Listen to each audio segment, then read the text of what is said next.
Okay. अच्छा, आज हम सबको प्रैक्टिकल करना है, ठीक है। सो काइंडली आप लोग अपने जर्नल्स निकालें और लिखना शुरू करें। सैयदा एमन के अलावा प्लीज और लोग मुझे मैसेज करके बता दें कि वो लोग ऑनलाइन हैं या नहीं, और प्लीज आप लोग अपने जर्नल्स निकालें और लिखना शुरू करें। थर्ड ईयर अक्सा, जुनेद, फौला, नेहाल सब ऑनलाइन है तो काइंडली चैट बॉक्स में मैसेज करके बताएं, otherwise I am not going to mark your attendance. वालेकुम अस्सलाम Nehal. Please students write down in chat box, are you all ready? Start करें हम प्रैक्टिकल।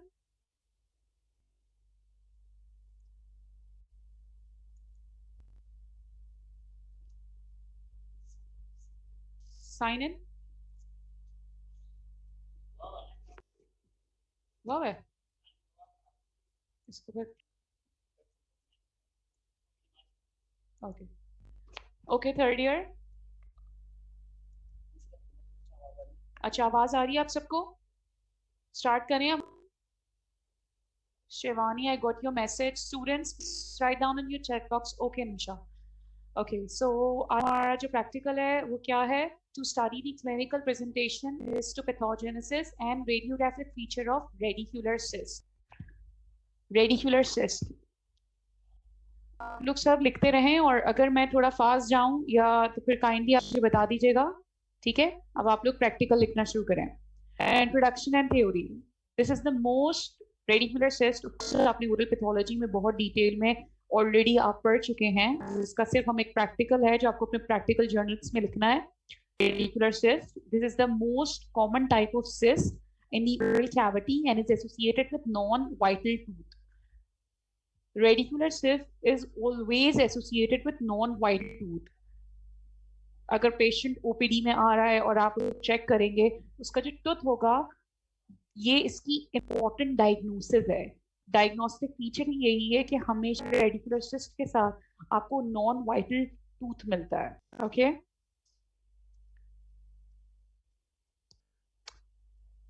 क्लिनिकल फीचर्स डिटेल में आप लोगों ने सारे ऑलरेडी पढ़ लिए हैं, हम थोड़ा सा रिव्यू कर रहे हैं। क्लिनिकल फीचर्स क्या है? रेडिकुलर सिस्ट कैसी होती है? Initially slow progressive painless, basically ये एक पेन स्वेलिंग है, ठीक है। ये एसिम्प्टोमेटिक होती है। अगर किसी पेशेंट को रेडिकुलर सिस्ट हुई भी है तो ये जिसको हम पेरिएपिकल सिस्ट भी कहते हैं, बिकॉज ये 70% आपके एपिकल एरिया में होती है, लेटरल साइड पे भी होती है, लेकिन वो इतनी उसकी ज्यादा नहीं होती है। सबसे ज्यादा मोस्ट कॉमनली जो है ये एपिकल एरिया में होती है, इसीलिए हम इसे पेरी एपिकल सिस्ट भी कहते हैं। ओके। इनिशियली ये सिस्ट होती है, ये बिल्कुल भी पेनफुल नहीं होती, बिल्कुल पेनलेस स्वेलिंग होती है, ठीक है, और इसमें कोई सिम्टम नहीं आता। लेकिन अगर इस सिस्ट में इन्फेक्शन जाए तो ये पेनफुल हो जाती है बहुत ज्यादा, ठीक है। स्वेलिंग कैसी होगी? जो आपकी पेनलेस स्वेलिंग आपको मिल रही है, राउंड होती है और हार्ड होती है। Later the bone has been reduce to eggshell thickness. तो कोर्स ये इसका क्लिनिकल फीचर है कि आपको सिस्ट में एग शेल थिकनेस मिलती है। Presence bluish fluctuant submucosal swelling. अब होता क्या है कि आप सिस्ट जब मिल रही है तो वो इनिशियली कैसी है? बहुत ज्यादा hard.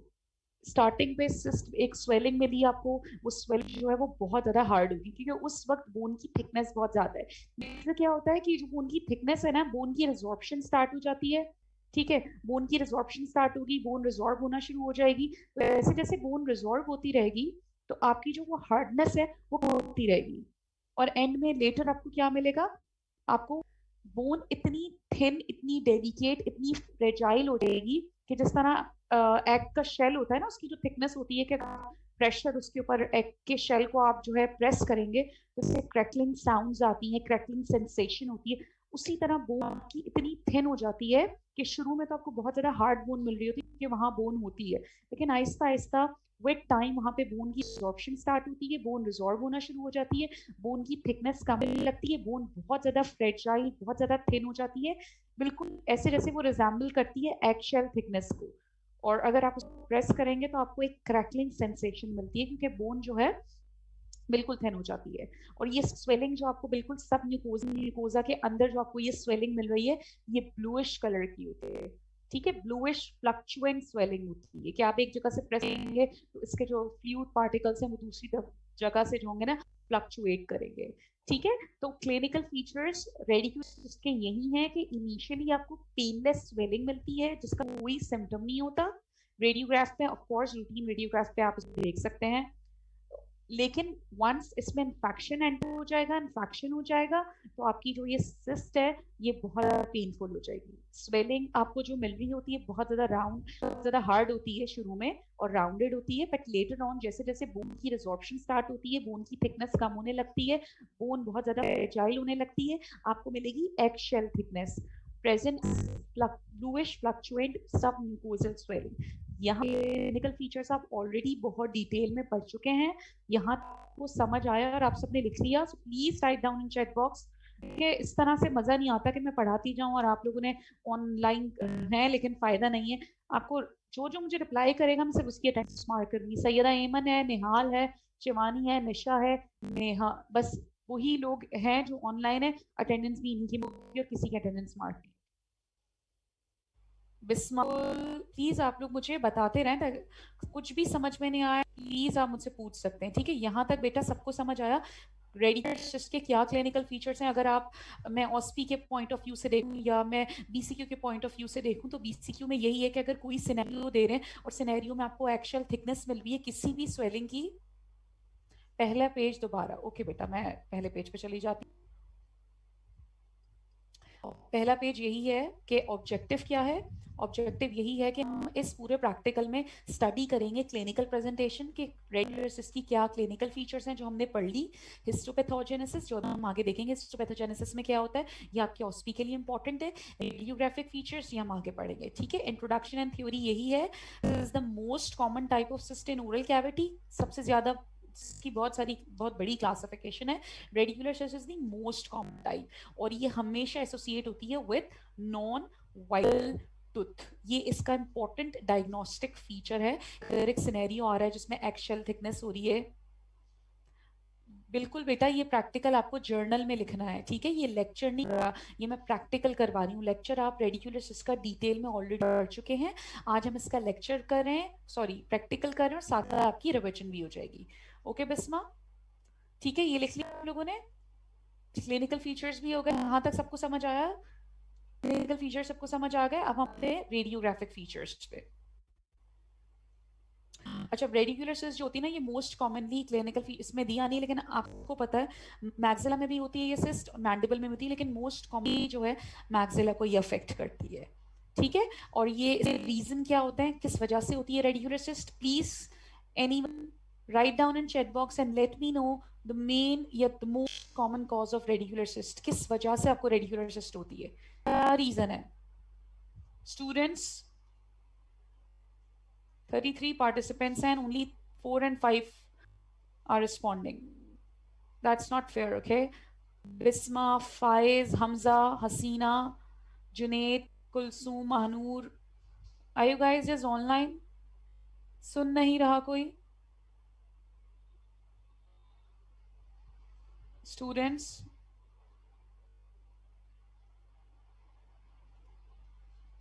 Okay, Kulsum. Anyone else, please? Students? That very nice, Nehal. Nehal, I don't know मैं pronunciation सही है या नहीं. Very nice, good. ठीक है, मोस्ट कॉमन कॉज इसका केरीज होता है। ठीक है, रेडिकुलर अगर किसी भी पेशेंट को केरीज हुई है, केरीज हुई है, कोई ट्रॉमा भी हो सकता है, कोई और पेरिडोंटल डिजीज भी इसका कॉज हो सकती है। तो बेसिकली होता क्या है कि केरीज या ट्रॉमा की वजह से आपकी पल्प निक्रोसिस हो जाती है। पल्प निक्रोसिस की वजह से पेरी एपिकल इन्फ्लेमेशन होता है, जिसकी वजह से पेरी एपिकल ग्रेन्यूलोमा बनता है। फिर आपकी प्रोलिफरेशन होती है रेस्ट सेल्स ऑफ मेलेसिस की, वहां पे एक लार्ज मास बन जाता है। इसी प्रोलिफरेशन में जो आपका लार्ज मास बन रहा है, लेटर ऑन ये रेडिकुलर सिस्ट में कन्वर्ट हो रहा है। Okay, yes Kulsoom, you got it? सबको समझ आया कि रेडिकुलर सिस्ट का मोस्ट कॉमन कॉज क्या है? ओके महानूर, ओके ओके हौला, अब आते हैं हम रेडियोग्राफिक फीचर्स पे, ठीक है। होती क्या है रेडिकुलर सिस्ट?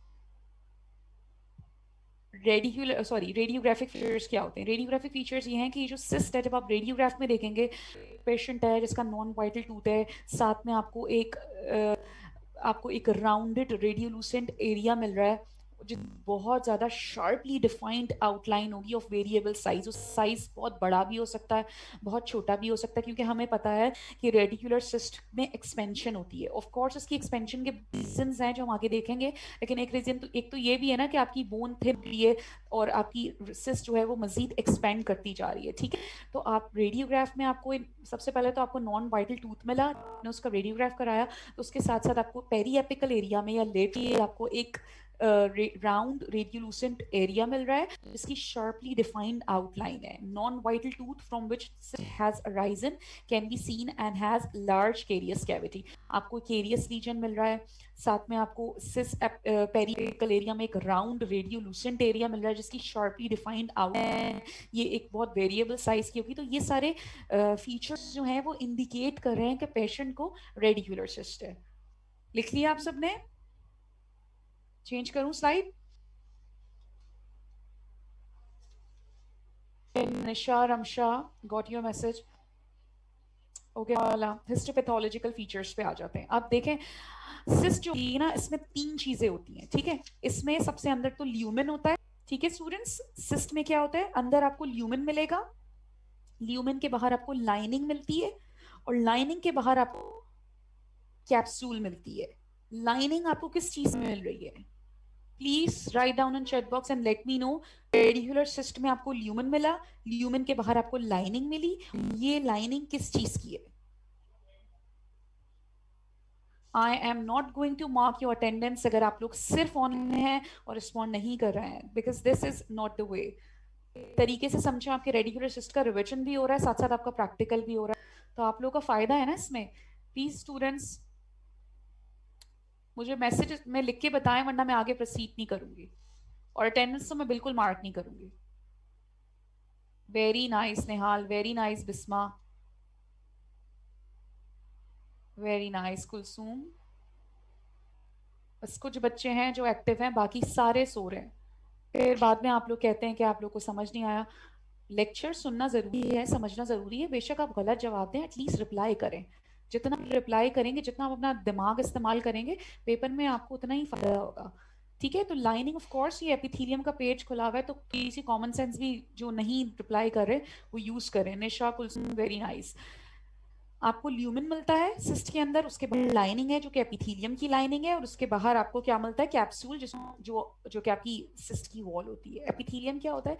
एपिथेलियल प्रोलिफरेशन, हमें पता है कि हमने पढ़ा था कि अगर कोई हमने सिस्ट की हमने कि किस तरह से रेडिकुलर सिस्ट बन रही थी, कि सबसे पहले कोई भी केरीज हुई या कोई ट्रॉमा हुआ, पल्प नेक्रोसिस हो गई, नेक्रोसिस के बाद पेरीएपिकल, सबसे पहले पेरीएपिकल इन्फ्लेमेशन होती है, उस इन्फ्लेमेशन के बाद पेरीएपिकल ग्रैन्युलोमा बनता है, उस ग्रेन्योमा के अंदर आपकी एपिथेलियल की प्रोलिफरेशन हो रही होती है, ठीक। तो आपको लाइनिंग में क्या मिल रही है? एपिथेलियल प्रोलिफरेशन मिलेगी in an apical granuloma causes formation of radicular cyst, जो लेटर ऑन सिस्ट में कन्वर्ट हो रहा है। एपिथेलियल लाइनिंग की स्ट्रेटिफाइड स्क्वामस एपिथेलियम की लाइनिंग मिलती है आपको रेडिकुलर सिस्ट। किस चीज की लाइनिंग मिलती है? Stratified squamous epithelium. और ये जो एपिथेलियम होता है, इसके अंदर आपका जो बेसल सेल लेयर्स होती हैं वो नहीं होती है, लैक करता है defined basal cell layers. Like इसमें जो आपकी बेस के अंदर जो लेयर्स हैं वो नहीं होंगी। और सबसे इम्पॉर्टेंट डायग्नोस्टिक फीचर, और ऑस्पी में जो हर दफ़ा पूछा जाता है, हर दफ़ा आपको ऑस्पी दिखाई जाएगी और उसमें आपको पूछा जाएगा, अभी तो हम प्रैक्टिकल, क्योंकि आप ऑनलाइन हो रहा है, अगर अभी आपका फिजिकल क्लास होती तो मैं आपको माइक्रोस्कोप में, क्योंकि ये आपका आएगा, या माइक्रोस्कोपिक स्लाइड है आपकी रेडिकुलर सिस्ट में, जिसमें आपको हाईलाइन बॉडीज मिलेंगी, ये आपके ओस्पी में भी होंगी, ठीक है। और ये बहुत इंपॉर्टेंट है कि रेडिकुलर सिस्ट में आपको क्या मिलती है? आपको रस्टोन हाईलाइन बॉडीज मिलती हैं। ये बेसिकली क्या होती है? ये इओजोनोफिलिक बॉडीज होती हैं वेरियस शेप्स, और ये कहाँ मिलती हैं? एपिथेलियम ऑफ सिस्ट में मिलती हैं। कंट्रीब्यूट डायग्नोसिस, ऑफ कोर्स आप अगर आपने माइक्रोस्कोप में देखा, स्लाइड दी हुई है, ठीक है, सिस्ट की आपने देखा और आपको हाईलाइन बहुत ज्यादा ये ना डिफरेंट साइजेस डिफरेंट शेप्स की होती हैं। अभी तो ज़रा ऑफ कोर्स ऑनलाइन है तो मैं आपको दिखा नहीं सकती, लेकिन इंशाल्लाह जब आपकी फिजिकल क्लास होगी तो आपको माइक्रोस्कोप में हम सारी स्लाइड्स दिखाएंगे। तो उसमें हम रेडिकुलर सिस्ट की स्लाइड दिखाएंगे, जिसका डायग्नोस्टिक फीचर यही है कि आपको सिस्ट की लाइनिंग में, एपिथेलियल लाइनिंग में हाइलाइन बॉडीज मिलती हैं। ठीक है, ये बहुत इंपॉर्टेंट फीचर है। ठीक है, और ये बहुत इंपॉर्टेंट है आपकी ऑस्पी के लिए भी। तो हिस्टोपैथोलॉजिकल फीचर्स आप लोग अपने जर्नल्स में लिख लें। एपिथेलियम में जो बेसिकली सिस्ट के अंदर तीन चीजें हैं, अंदर इसके ल्यूमेन है, बाहर लाइनिंग है, और सबसे बाहर आपके कैप्सूल या वॉल है। जो लाइनिंग है वो एपिथेलियल की लाइनिंग है, स्ट्रेटिफाइड स्क्वामस एपिथेलियम की लाइनिंग है, जिसमें आपका बेसल सेल लेयर्स नहीं होंगी। इसमें आपको इस एपिथेलियम, स्ट्रेटिफाइड स्क्वामस एपिथेलियम की लाइन में आपको हाइलाइन, रस्टन हाइलाइन बॉडीज मिल रही होंगी, जो कि इओसिनोफिलिक बॉडीज होती हैं वेरियस शेप्स। ठीक है, यहां तक सबने लिख लिया और सबको समझ आ गया। अभी तो फिजिक्स क्लास होगी तो हम आपको इंशाल्लाह माइक्रोस्कोप में सारी स्लाइड्स दिखाएंगे। ठीक है बेटा, तो रेडिकुलर सिस्ट की भी स्लाइड दिखाएंगे और उसमें बहुत क्लियर आपको नजर आएंगी रश्टून हाइलाइन बॉडीज। ठीक है, और अगर आपका सिनेरियो भी आता है बीसीक्यू पॉइंट ऑफ व्यू से कि एक पेशेंट है और इस तरह लिखेंगे, एक patient come to OPD with complain of carious lesion. ठीक है, और आपने एग्जामिनेशन किया तो आपका नॉन वाइटल है, रेडियोग्राफ में आपको एक राउंड रेडियोलुसेंसी मिल रही है, हिस्टोलॉजिकल फीचर में आपको हाइलाइन बॉडीज मिल रही हैं। अब आप आइडेंटिफाई करें कि विच सिस्ट इज दिस। समझ आया आपको? तो इस तरह से सिनेरियो बनेगा बीसीक्यू का, कि आपको हिस्टोपैथोलॉजिक फीचर बता दिया कि भाई हाइलाइन बॉडी है, क्लिनिकली बता दिया कि नॉन वाइटल टूथ है, रेडियोग्राफिक बता दिया आपको राउंड रेडियोलुसेंसी मिल रही है। तीन इंपॉर्टेंट बातें आपको पता चल गई। ये किस क्या डायरेक्ट, अगर ये तीनों बातें किसी भी सिनेरियो आ रही है तो ये किसको इंडिकेट कर रही है, पेशेंट को कौन सी सिस्ट हुई हुई है? Right down in chat box and let me no कौन सी सिस्ट है।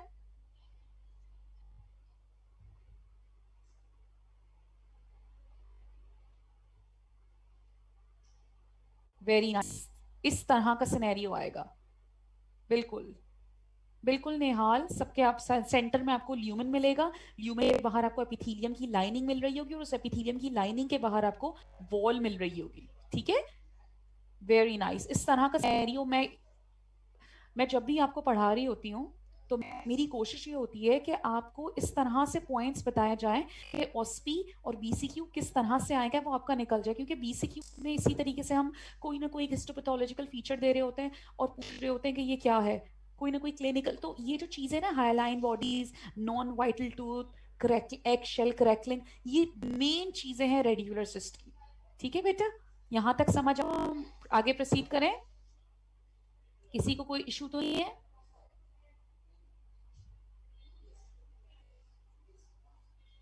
स्टूडेंट्स लिख लिया सबने? तो हम आगे बढ़े, प्लीज मुझे बता दें किसी ने नहीं लिखा है तो।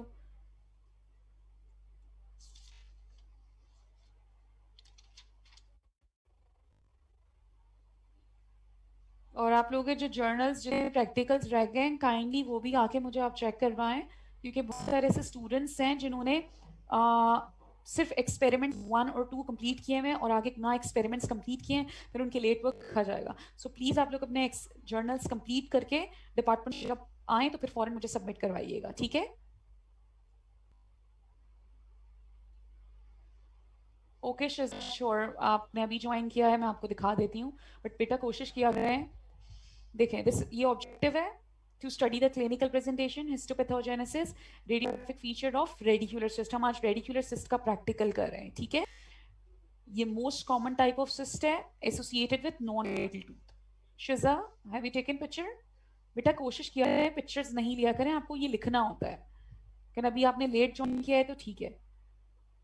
स्लाइड नंबर 2, क्लिनिकल फीचर क्या है? ऑलरेडी आप सब पढ़ चुके हैं, अभी हमने दोबारा रिवाइज किया है कि इनिशियली बहुत ज़्यादा ये स्लो प्रोग्रेसिव पेनलेस स्वेलिंग होती है, कोई सिम्टम नहीं होता, एसिम्टोमेटिक होती है, लेकिन अगर एक दफ़ा इन्फेक्शन हो जाए तो ये पेनफुल भी हो सकती है और बहुत ज़्यादा पेनफुल हो जाती है। स्वेलिंग कैसी होती है? राउंडेड होती है और बहुत ज़्यादा हार्ड होती है। लेटर ऑन बोन की रिजॉर्प्शन होती रहती है तो इसकी हार्डनेस कम होती रहेगी, बोन ब्रिटल होती रहेगी और बहुत ज़्यादा थिन हो जाएगी। और आप उसको अगर प्रेस करेंगे उस स्वेलिंग को, तो आपको जिस तरह एक शेल थिकनेस, जिस तरह अंडे का छिलका होता है उसकी, जो उसको आप प्रेस करें तो क्रैकलिंग सेंसेशन मिलती है, उसी तरह आपकी बोन में जब आप उसे उस स्वेलिंग को प्रेस करेंगे तो जो पहले शुरू में बहुत हार्ड थी, अब आपको बिल्कुल बिल्कुल उस एक शेल की तरह क्रैकलिंग सेंसेशन मिलेगी, ठीक है। और किस ये bluish fluctuant submucosal swelling होगी, ठीक है। म्यूकोजा के अंदर से आपको ब्लूइश स्वेलिंग नजर आ रही होगी जो कि फ्लक्चुएट होगी, एक तरफ से प्रेस करेंगे तो आपको लिक्विड पार्ट जो है वो दूसरी तरफ जो है फ्लक्चुएट करेगा, ठीक है। दूसरी बात मैं ये कह रही थी कि आपने लेक्चर कर चुके हैं तो उसमें आपकी पिक्चर्स होंगी, अभी इसीलिए प्रैक्टिकल है, इसमें पिक्चर्स नहीं है। Shiza, have you taken picture? Shiza, okay.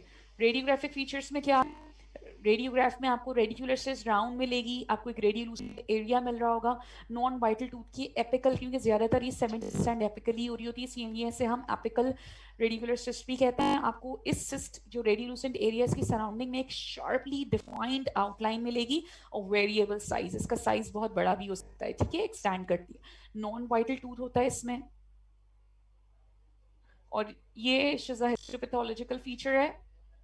इसमें हमने यही पढ़ा है कि इसमें सबसे अंदर इसके ल्यूमेन होता है, ल्यूमेन के बाहर लाइनिंग है जो कि इथीलियम की लाइनिंग है, लाइनिंग के बाहर आपको वॉल या कैप्सूल मिल रहा है, ठीक है। जो लाइनिंग है किस चीज की लाइनिंग है, एपिथेलियल लाइनिंग है, epithelial stratified squamous epithelium lining है, जिसके अंदर आपको हैलाइन बॉडीज मिल रही होती है। ये हैलाइन बॉडीज रश्टोन हैलाइन बॉडीज होती हैं जो कि आपकी इओसिनोफिल बॉडीज हैं, वेरियस शेप्स, ठीक है।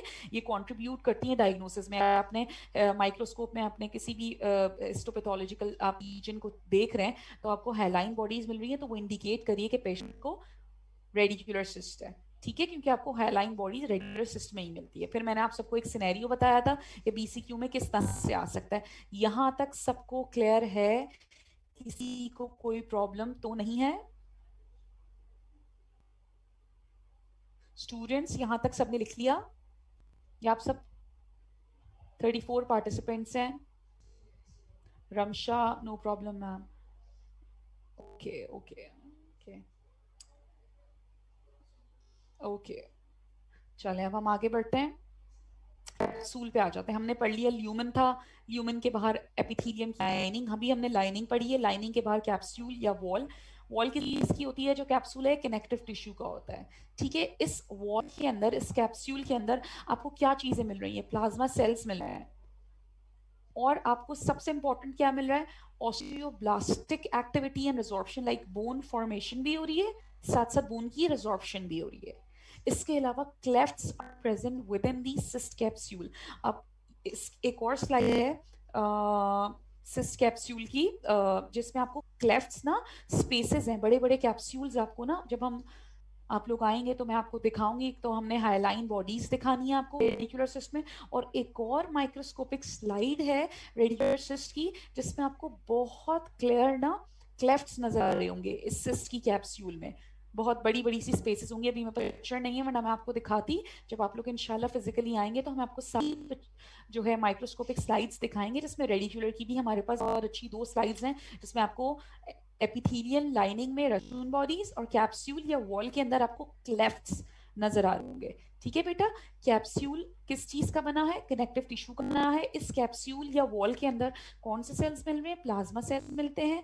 इसके अंदर सबसे इंपॉर्टेंट चीज क्या हो रही है? बोन की फॉर्मेशन भी हो रही है, जिसे हम ऑस्टियोब्लास्टिक एक्टिविटी कहते हैं, और रिजॉर्प्शन भी हो रही है, जिसे हम ऑस्टियोक्लास्टिक एक्टिविटी भी कहते हैं। इसके अलावा इसमें आपको क्लेफ्ट्स मिलेंगे, क्योंकि जाहिर है बोन की रिजॉर्प्शन भी हो रही है, फॉर्मेशन भी हो रही है, तो आपको स्पेसेस मिल रही होंगे। ये जो स्पेसेस हैं, ये जो गैप्स हैं, इनको हम क्लेफ्ट्स कहते हैं। इन ये कहाँ प्रेजेंट है? सिस्ट की कैप्सूल में प्रेजेंट है। इसकी बहुत अच्छी सारी माइक्रोस्कोपिक स्लाइड्स हैं जो हम आपको दिखाएंगे जब आप लोग आएंगे।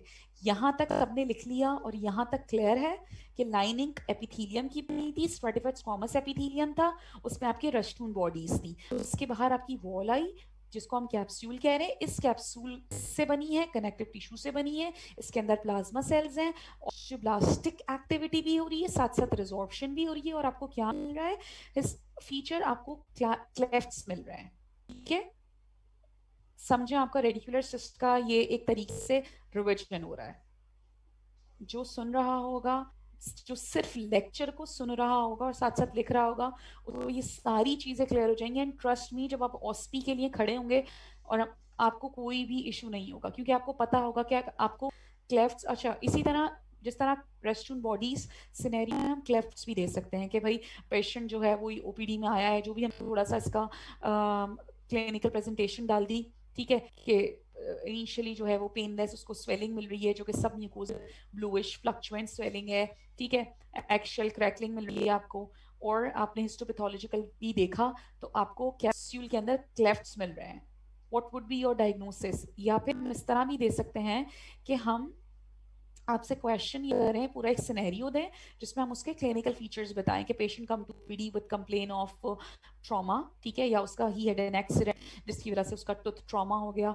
ट्रॉमा, अब आपको पता है कि ट्रॉमा हुआ तो पल्प नेक्रोस हो गई, पल्प नेक्रोस हो गई तो पेरीएपिकल इन्फ्लेमेशन हो गई, पेरीएपिकल इन्फ्लेमेशन हो गई तो पेरीएपिकल ग्रेन्युलोमा बनेगा, उस ग्रेन्युलोमा में एपिथेलियल प्रोलिफरेशन होगी जिसकी वजह जो लेटर ऑन आपकी रेगुलर सिस्ट बन रही है, ठीक है। तो पूरा सिनेरियो क्लियर हो रहा है कि पेशेंट को ट्रॉमा हुआ है, वो पेशेंट का एक्सीडेंट हुआ तो ट्रॉमा हुआ, वो और उसको ब्लूइश डिस्कलरेशन की स्वेलिंग हो रही है, और फिर आपसे जो है एक रेडियोग्राफी फीचर दे दिया कि आपको एक राउंड रेडियोलुसेंसी भी मिल रही है, ठीक है। फिर आप फिर आपसे पूछा हुआ है कि इस पेशेंट की हिस्टोपैथोलॉजी क्या होगी, यानी अब आपको डायग्नोसिस नहीं बताई उन्होंने आपको सिर्फ सिनेरियो बता दिया कि एक्सीडेंट हुआ है, ट्रॉमा का पेशेंट है, स्वेलिंग मिल रही है, ब्लू कलर की रेडियोलुसेंट एरिया है। अब आपसे हिस्टोपैथोलॉजी में पूछेंगे कि करेक्ट हिस्टोपैथोलॉजिकल फीचर बताएं, फिर आपसे पूछेंगे कि आपकी जो ये इसकी जो सिस्ट की वॉल है इसमें आपको क्लेफ्ट्स मिल रहे हैं, या फिर आपके 3 और अलग किस्म के जो है ना आपसे फीचर्स पूछ लेंगे।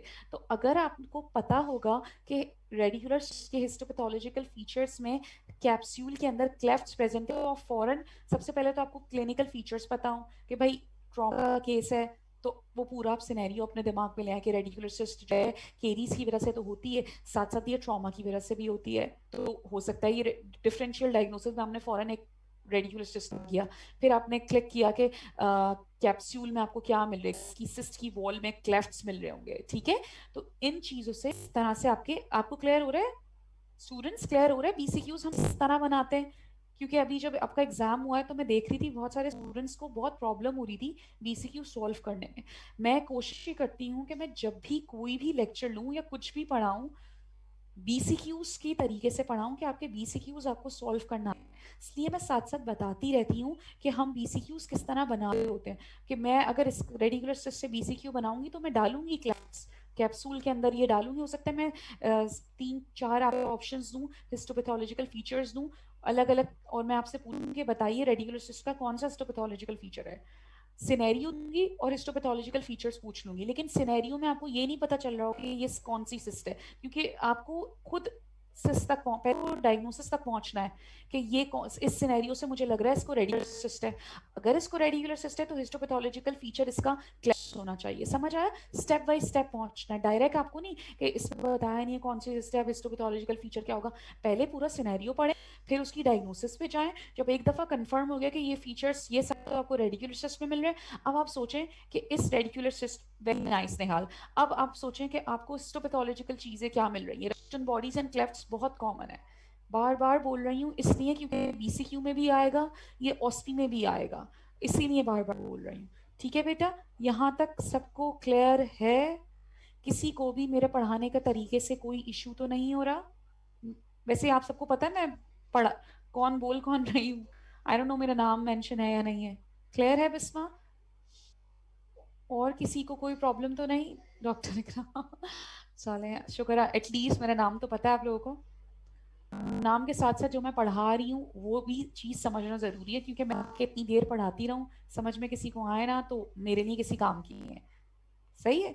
ऑनलाइन में इसीलिए मैं बार बार आप लोग से इंटरैक्ट इसलिए कर रही हूँ ताकि सिर्फ एक पढ़ाई पे फोकस ना हो, मेरा ऑनलाइन बोर हो जाता है, आई नो आई अंडरस्टैंड, मैं भी ऑनलाइन क्लासेस देती हूँ, मुझे पता है कि मैं जब खुद मेरे टीचर पढ़ा रहे होते हैं तो एक दिमाग डिस्ट्रैक्ट करने के लिए एक कॉन्वर्जेशन होना बहुत जरूरी है।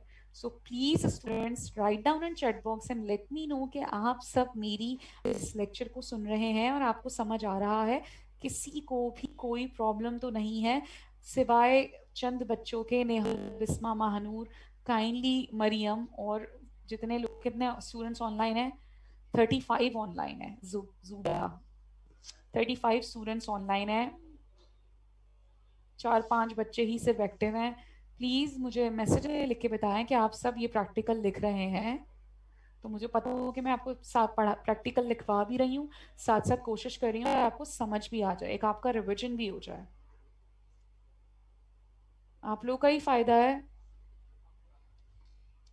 जूबिया के बाद सब सो गए हैं, 35 स्टूडेंट्स हैं। हमजा, हमजा ओके, निहाल, और कौन कौन है, कुलसूम ठीक है, और Pfizer, Zahra, Mahak, Sahar, Shafaq, Bisma, Bisma thank you for your reply, Zainab, इतने सारे स्टूडेंट्स हैं and I don't know where are they. Atiya, Raza, Sanleen, Aqsa, बेटा आप सब ऑनलाइन करके क्या साइट पे रख दिया है? अगर साइट पे रख दिया है तो अटेंडेंस भी मैं साइट पे रख दूंगी, ठीक है? सिर्फ ऑनलाइन होना मकसद नहीं होता है, थोड़ा सा आपको रिस्पॉन्ड भी करना होता है, ताकि सामने वाला जो इतनी मेहनत करके पढ़ा रहा है उसको पता तो वो बच्चे सुन भी रहे या नहीं सुन रहे, या मैं सिर्फ जो है बोलकर चली जाऊं। ऐसे नहीं होना चाहिए ना, सिर्फ कुछ बच्चे ही मुझे रिस्पॉन्ड कर रहे हैं, बाकी कोई रिप्लाई नहीं कर रहा, दैट्स नॉट फेयर। और एक और बात आप सबसे कहनी थी कि जो इवेल्युएशन फॉर्म्स होते हैं, काइंडली स्टूडेंट्स सबके सब फिल किया है, वो बहुत इंपॉर्टेंट होते हैं। उससे हमें ये पता चलता है कि आप लोगों को किस चीज़ में, अगर ओरल पैथोलॉजी में आपको किस चीज़ में प्रॉब्लम हो रही है, लेक्चर समझ नहीं आ रहा है, प्रैक्टिकल समझ नहीं आ रहा है, हम आपसे बार बार यही कहते हैं कि किसी भी चीज़ में प्रॉब्लम, आप सारे फॉर्म फिल करेंगे, इवेल्युएशन फॉर्म फिल करेंगे तो हमें पता चलेगा ना आपको किस चीज़ में प्रॉब्लम है। ओके, सिस्ट फ्लूइड पे आ जाओ। अभी हमने क्या पढ़ा? हमने पढ़ा कि लाइनिंग में क्या है, जो कि एपिथेलियम लाइनिंग है। फिर हमने पढ़ा कि कैप्सूल या वॉल में क्या क्या चीजें हैं, प्लाज्मा सेल्स हैं, कनेक्टिव टिश्यू से बनी हैं, और क्या मिल रहा था, एक और इम्पोर्टेंट फीचर क्या था, जल्दी से बताएं मुझे, हिस्टोपैथोलॉजिकल फीचर क्या मिल रहा था आपको वॉल में, रेडिकुलर सिस्ट की वॉल में? Very nice Nihal, very nice Bisma, Mariam, good. Nisha, epithelium बेटा, लाइनिंग में हमें रश्टून बॉडीज मिलती हैं, और बाहर उसकी वॉल है, उस पे हमें क्लेफ्ट्स मिल रहे होते हैं। Very nice Hala. Okay Nisha, मैंने पूछा था वॉल में या कैप्सूल में क्या मिल रहा है। ओके, आई होप क्लियर हो गया होगा। Very nice Kulsoom, thank you for your reply students, at least कुछ कुछ तो सुने मेरी बात। ओके निशा, सिस्ट फ्लूइड पे आ जाते हैं हम, जो ल्यूमेन है उसमें जो फ्लूइड पड़ा हुआ है, क्योंकि हमने पढ़ा था ना ये फ्लक्चुएंट है। फ्लक्चुएंट का मतलब आप सबको पता है कि कोई भी फ्लूइड फिल्ड रीजन होगा, आप उसको, जैसे बलून होता है, अब उसमें पानी भरा हुआ है, आप उस बलून को एक जगह से प्रेस करेंगे तो वो दूसरी जगह से जो है फ्लक्चुएट होगा, इसको हम फ्लक्चुएशन कहते हैं, ठीक है?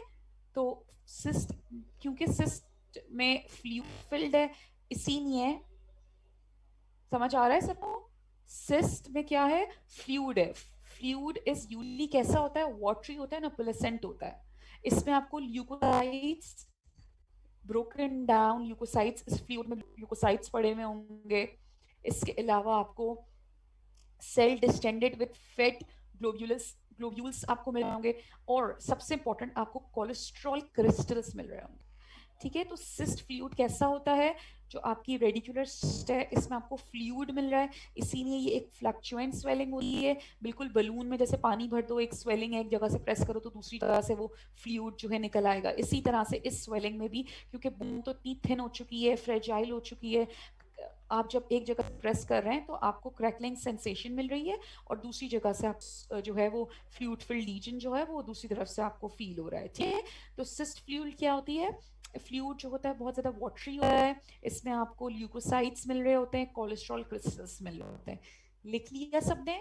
हमने पढ़ लिया हिस्टोपैथोलॉजिकल फीचर्स में कि रेडिकुलर सिस्ट की ल्यूमन में सिस्टिक फ्लूइड होता है, हमने पढ़ लिया कि फ्लूइड किस तरह का है, हमने उसके बाहर की लाइनिंग पढ़ ली, स्ट्रेटिफेट्स कॉमस लाइनिंग पढ़ ली, और एपिथेलियम के बाहर हमें कनेक्टिव टिश्यू की बॉल मिल गई, ठीक है? हमें पता है कि पहले ऊपर एपिथेलियम होता है, उसके नीचे कनेक्टिव टिश्यू होता है, ठीक है?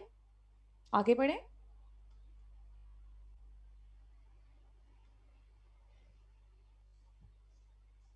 बिस्मा, नेहल, हौला, ओके, एक्टिविटी है जूबिया, ओके बेटा, एक्टिविटी क्या है? Examine the given slide of radicular shape microscopically, of course physically हम नहीं हैं तो हम ये वाला फर्स्ट एक्टिविटी हम नहीं कर सकते। Draw the diagram and label it, ठीक है? Write down the mechanism of cyst expansion. अब ऊपर वाली जो दो चीज़ें हैं, ठीक है, ये हम नहीं कर, ऑफ कोर्स आप माइक्रोस्कोपिकली तो अभी हम नहीं एग्जामिन कर सकते, जब आप आएंगे तब हम करेंगे। डायग्राम आपको लेबल करनी है और ड्रॉ करनी है, ठीक है।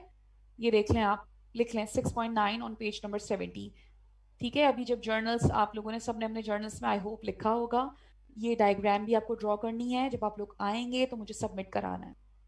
लिख लिया? फिगर 6.9 ऑन पेज 70, ठीक है। और मैं ग्रुप में पिक्चर भी ना आप लेकर भेज दूंगी, ठीक है, व्हाट्सएप कर दूंगी पिक्चर कि आपको क्लियर हो जाए कि किस कौन सी पिक्चर बनानी। जी बेटा, एक्टिविटी पे आ रही हूँ मैं, ये एक्टिविटी है। अच्छा, अब मुझे बताएं मैकेनिज्म ऑफ सिस्ट एक्सपेंशन, आप सब लिख लेंगे खुद से?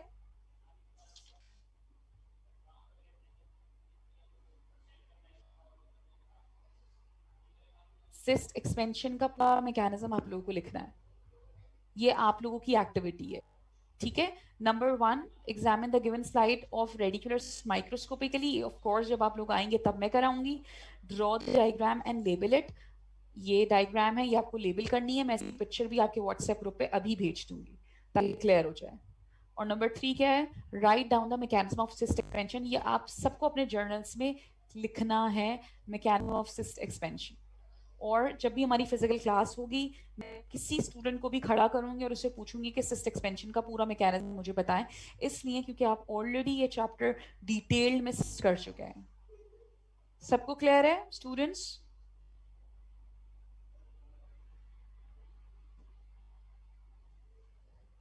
अच्छा, ये प्रैक्टिकल जो है वो 40 मिनट्स में ही हमारा कंप्लीट हो गया है, क्योंकि हमारे एंड के 15 मिनट्स होते हैं या 20 मिनट्स होते हैं, उसमें हम बच्चों को पूरा ग्रुप को जो है हम वो दिखाते हैं, माइक्रोस्कोपिक स्लाइड्स दिखाते हैं। ऑफ कोर्स अभी तो हम नहीं कर सकते हैं, तो आप में से किसी का भी कोई क्वेश्चन है, कोई क्वेरी है, कुछ भी है इस टॉपिक से रिलेटेड या इसके अलावा मैं अभी तक जितना पढ़ा है, प्लीज़ आप मुझे बता दें। ट्यूटोरियल को कंडक्ट करवाना है, कोई टॉपिक, कोई ऐसा टॉपिक है जो आप लोगों ने पढ़ा हो और आप लोगों को समझ में ना आया और आप चाह रहे हो कि उसका रिवीजन हो जाए, ताकि नेक्स्ट ट्यूटोरियल जब हो तो मैं उसी हिसाब से प्रिपेयर करके आऊँ। और मैं सोच रही हूँ ट्यूटोरियल में आप लोगों के मैं BCQs बना के लाऊंगी, तो अगर हम टॉपिक अभी डिस्कस कर लेते हैं। यस बेटा, that's what I was thinking Nihal, scenario. Okay Nihal, मैं नेक्स्ट टाइम, अच्छा ठीक है, फिर हम यही टॉपिक रख लेते हैं, ठीक है। निहाल ने सजेस्ट किया है सिस्ट, हम ये कर लेते हैं कि मैं नेक्स्ट टाइम ट्यूटोरियल जब का होगा, I am gonna make scenarios, ठीक है। मैं व्हाट्सएप पे आपको पहले इन्फॉर्म कर दूंगी, ठीक है। आप सब सिस्ट पढ़ आइएगा, मैं सिनेरियोस बना कर लाऊंगी। देखिए, अगर आप लोगों ने वो चैप्टर पढ़ा होगा, ठीक है, सारे सिस्ट के आपने सिनेरियोस पढ़े होंगे, आई मीन आपने सारा वो डिटेल पढ़ी होगी, तो फिर मैं सिनेरियो बना के लाऊंगी, तो आप सॉल्व करेंगे तो मज़ा भी आएगा। अगर आप लोग सिर्फ ये सोचे मैं सिनेरियो बना के ले आऊँ और मैं ही आंसर भी बता दूँ, मैं ही क्वेश्चन भी बता दूँ, तो ऐसे नहीं होता है, थोड़ी सी एफर्ट करनी पड़ेगी, ठीक है। मैं सिस्ट के सिनेरियो सारे बना लेती हूँ, ठीक है। और आप लोग का काम यह है कि आपको रीड करके आना है, ठीक है। एक दफा सारी सिस्ट को पढ़कर, क्लासिफिकेशन को, उनके फीचर्स को, उनके हिस्टोपैथोलॉजी को पढ़कर आना है। फिर जब वो सिनेरियोज मैं आपको दिखाऊंगी और सॉल्व करवाऊंगी, तो फिर हम ऐसे करेंगे कि इसकी हम मार्किंग भी रख लेंगे, ठीक है, ताकि वो आपकी वैल्यूएशन में हो।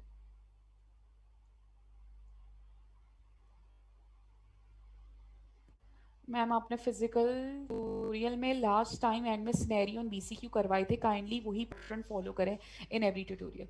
श्योर, मैं है वो कर, कोई मैं तो करने को तैयार हूँ, सिनेरियोज भी बना के ले आऊंगी, BCQs भी बना के ले आऊंगी, ऑस्ट्री भी बना के ले आऊंगी, लेकिन फिर आप सबको मेरा एक काम करना होगा, और वो ये काम ही होगा कि सिर्फ आपको जो भी टॉपिक है वो एक दफ़ा पढ़कर आना होगा अच्छे से, ताकि जब मैं वो दिखाऊँ ना चीज़ें, आप लोग भी तो आंसर्स करें, मैं ही हर चीज़ बताती रहूँगी तो वो उसमें मज़ा नहीं आता। प्लीज़ आप लोगों को बेटा एफर्ट करनी है, अब तो ऑनलाइन है, घर में बैठे हुए हो, रोज़ाना एक ट्यूटोरियल जब है, ट्यूटोरियल से पहले वो टॉपिक निकालो, एक दफ़ा पढ़ने में, रीड करने में क्या जा रहा है, एक दफ़ा पढ़ के आ जाओ, फिर हम उसको डिस्कस कर लेंगे डिटेल में। कितने स्टूडेंट्स इस चीज़ से अग्री कर रहे हैं? जो नेहा ने लिखा है कि मैंने लास्ट टाइम जो ट्यूटोरियल कराया था सिनेरियो सीक्यूज का, ट्यूटोरियल उसी पैटर्न पे फॉलो होना चाहिए। अग्रीड। ठीक है बेटा, तो आप लोग एक काम करें, व्हाट्सएप ग्रुप जो हमारा है उसमें आप लोग टॉपिक्स बता दें, कौन कौन से ऐसे टॉपिक्स हैं जो आप लोग पढ़कर आए और जिनके आप चाहते हैं कि मैं सिनेरियोज और बीसीक्यूज करवाऊं। ठीक है, सिस्ट से मैं कर लिया, मैं सिस्ट का बना लूंगी। और इसके अलावा जो टॉपिक्स, ऐसा कोई टॉपिक है, क्योंकि बाकी ट्यूटोरियल का में वही टॉपिक को रिवाइज कराने का मकसद नहीं है। फायदा तब होना चाहिए आपने एक दफा लेक्चर ले लिया है, आपको चीज समझ आ गई है, आप उसको पढ़कर आ जाए, मैं उस ट्यूटोरियल में बीसीक्यूज और सिनेरियोज बना कर लाऊंगी। फिर आप अपने हिसाब से अपना ब्रेन यूज करें और उन बीसीक्यूज को, उन सिनेरियोज को प्रॉपरली सॉल्व करें। ये एक्टिविटी हम कर लेते हैं। ठीक है, तो व्हाट्सएप ग्रुप में अब किसी का भी रिप्लाई नहीं आता है। व्हाट्सएप ग्रुप में बोलती भी हूँ फीडबैक दिया करें। अब आधा जिसको प्रैक्टिकल समझ आया है, रेडिकुलर जिसकी चीजें समझ आई हैं, व्हाट्सएप ग्रुप में मुझे फीडबैक चाहिए आप सबसे कि आपको कितना समझ आया है। ठीक है, समझ आया है या नहीं समझ आया है, इसी तरह पढ़ाना चाहिए, किसी और तरह पढ़ाना चाहिए, मुझे फीडबैक आप मेरे ही, हमारा जो व्हाट्सएप ग्रुप बना हुआ है उसमें आप करें, ताकि हमें अपनी लैकिंग्स भी पता हो। ताकि, और कोई मसला नहीं है, आप लोग कोई नहीं है, आपको कुछ भी समझ में नहीं आ रहा है, आप उसमें इजीली बता सकते हैं, ताकि हम उन चीज़ों को ओवरकम करके आपको, क्योंकि मेन मसला, मेन कंसर्न हमारा ये है कि आपको चीज़ें समझ आए। अगर आप लोगों को वो at the end of the lecture आपको वो चीज़ समझ नहीं आ रही, तो फिर किसी भी चीज़ का फ़ायदा नहीं है। स्टूडेंट्स, तो जो हमारा ग्रुप बना हुआ है उस ग्रुप पे आप मुझे प्लीज़ मैसेज करके बताएं, आज फीडबैक दें कि रेडिकुलर सिस्ट जो मैंने पढ़ाई है, जितना मैंने पढ़ा है उतना सबको समझ आया या नहीं आया, इसी तरह पढ़ाना चाहिए या तरीका चेंज करना चाहिए। और साथ साथ आप सबको ट्यूटोरियल्स के टॉपिक मुझे लिख के देने हैं, फिर मुझसे बाद में कोई कमेंट ना करे कि सिनेरियोज या बीसीक्यूज नहीं बनाए। सिस्ट का मैं बना लूँगी, इसके अलावा आप लोग मुझे बताएं ताकि मैं मैक्सिमम ट्यूटोरियल्स कंडक्ट करूँ। इसके अलावा कोई और सजेशन आप लोग देना चाहें सो प्लीज़ आप मुझे बता सकते हैं। कोई और सजेशन स्टूडेंट्स? निहाल के अलावा किसी का कुछ, कोई सजेशन नहीं है, कोई दिमाग नहीं चल रहा? और किस तरह से हम चीज़ों को इम्प्रूव कर सकते हैं, किस तरह से हम अपनी लर्निंग अच्छी कर सकते हैं, किस तरह से हम ओरल पैथोलॉजी में इंशाल्लाह ताला डिस्टिंक्शन ला सकते हैं। स्टूडेंट्स, 35 पार्टिसिपेंट्स हैं, 3 to 4 रिप्लाई कर रहे हैं, बाकी सारे सो रहे हैं। ये चीज़ नहीं होनी चाहिए।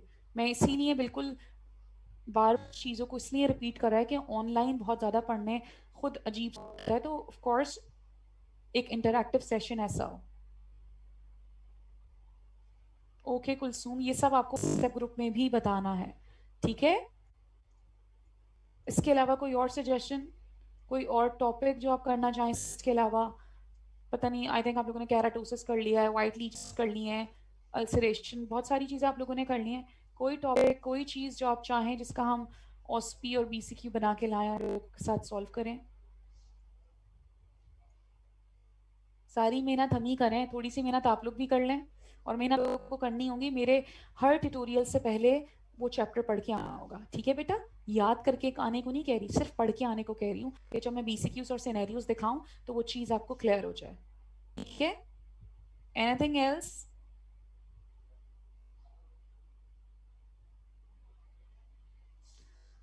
हसीना, जतिन, जुनेद, नेहाल, ओके बेटा, या व्हाट्सएप ग्रुप में मुझे ना टॉपिक्स भेज दें जो जो आप चाह रही हैं, जिसके रिपीट हो, ठीक है? इसके अलावा और निहाल के अलावा कोई, सब सो रहे हैं।